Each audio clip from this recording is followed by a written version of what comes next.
Hello everybody, welcome back to the series, and today's topic is basic animations, keyframes, interpolation mode, and easing mode. I got a post about why I haven't done anything about this series, but I'm back, and let's begin, shall we? With the information that I will provide, you will learn to make smooth animations like this. Before I continue, make sure to make a separate Blender file. I usually do this so I don't ruin my original model on accident. I will explain what a keyframe is. So a keyframe stores the value of a property at a specific frame. I will mention, at the moment, this is not an animation, it's only a pose, made by us in pose mode. As you can see, here are no keyframes, which is the key to animations. To begin animating your character, go into the Animation tab. This is how it looks. Now we can start making the keyframes, but before that, here is a list of keybinds you need to know. First step, enter pose mode.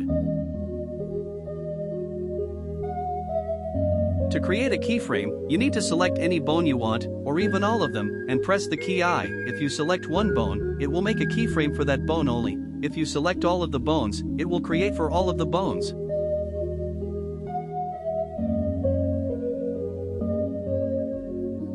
After clicking I, the keyframes can be found right here. Go ahead and expand the armature action.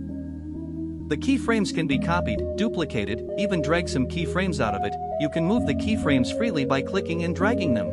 Here is an example where only the arm has keyframes, and the rest of the body doesn't. It's time to make a small transition using the keyframes. I will make two different keyframes of the whole armature.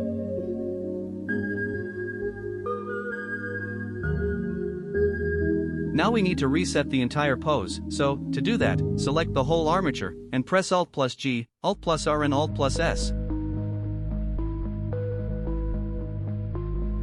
Oops, I forgot to press I to make that a keyframe. After you are done, press space, and let's see what happens. The transition works. It's a basic animation, but we won't stop here, there is much more stuff to cover. If your animation is too slow, just drag the final keyframe closer to the starting point. Now it's much faster. Also, if you want your animation to be faster, you must adjust every keyframe you made, so be careful while animating. If you forget about clicking I, and your pose goes away and you have to take it from zero, use auto keying. It automatically makes a key whenever you move, rotate, or size an object.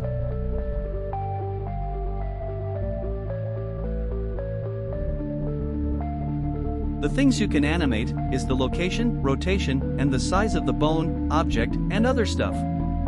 I will mention that there are more stuff to animate than just this, such as the brightness of a light, but that's not what we are focusing on. For interpolation mode, I will show you how they look. You need to see the way the animation behaves under certain modes, since it modifies the way the animation behaves. Select the keyframe you want to add the interpolation. Press right-click over it. The Bezier is the original and the one it's used when you create keyframes.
As you can see, I don't have proper synchronization at the hand and the mask. We need to fix that.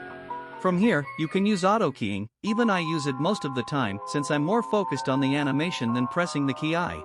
First we need to identify the frame where the mask and the hand comes into contact, and from there we start to move the mask up.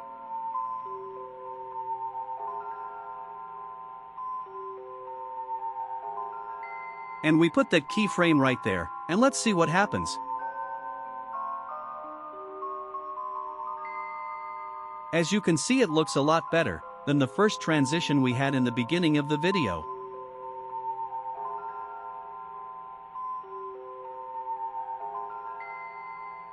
Now I will need to modify the position of the hand as well.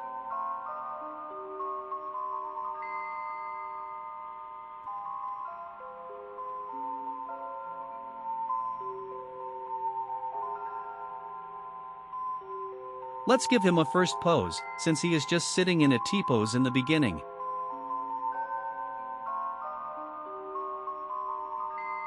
It's easy for me to animate since I got an IK rig. If you want to find my other tutorials, press the pop-up in the right upper corner, there will be the full playlist to this.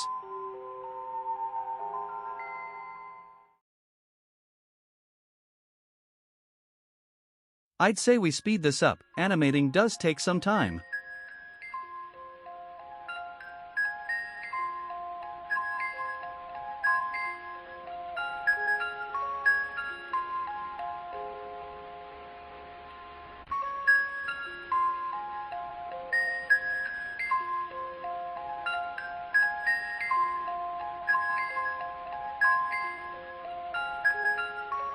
Here I will try to make his ears bounce forward, using either back or bounce mode.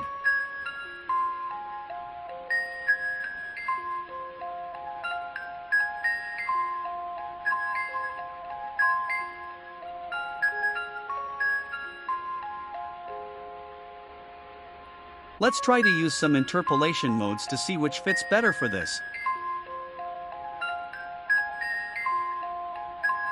I'm trying to make his hand go later, and also bounce a little.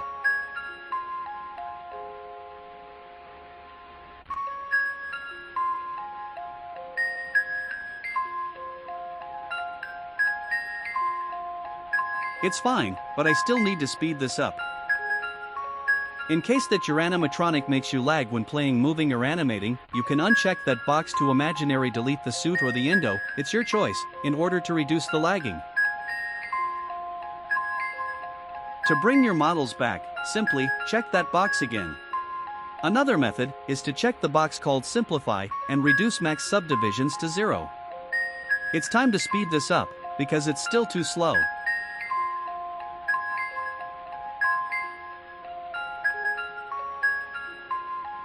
That's much better.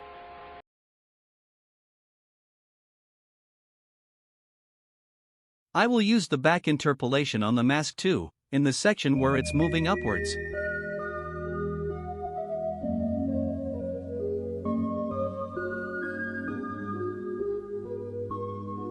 It looks more alive than before. I like it this way.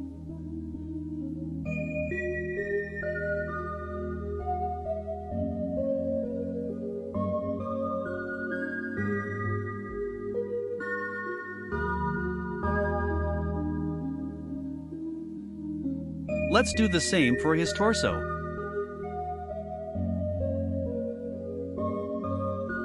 I will also animate his eyelids, use the back interpolation on them and make them open as the mask is halfway up to build a transition.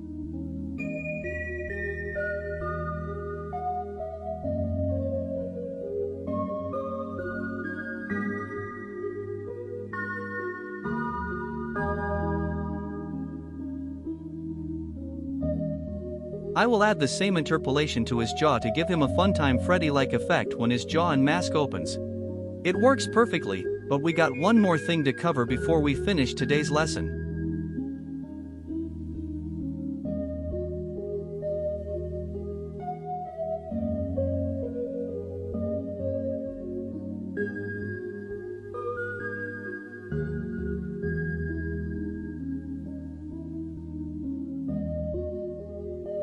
The easing that suits my animation well is the ease in and out option. And with that concludes the video. I hope this tutorial helped you. The next video will be about how to animate a jump scare. Thanks for watching. If this helped you, or you got any questions, let me know. See you next time, laughing face.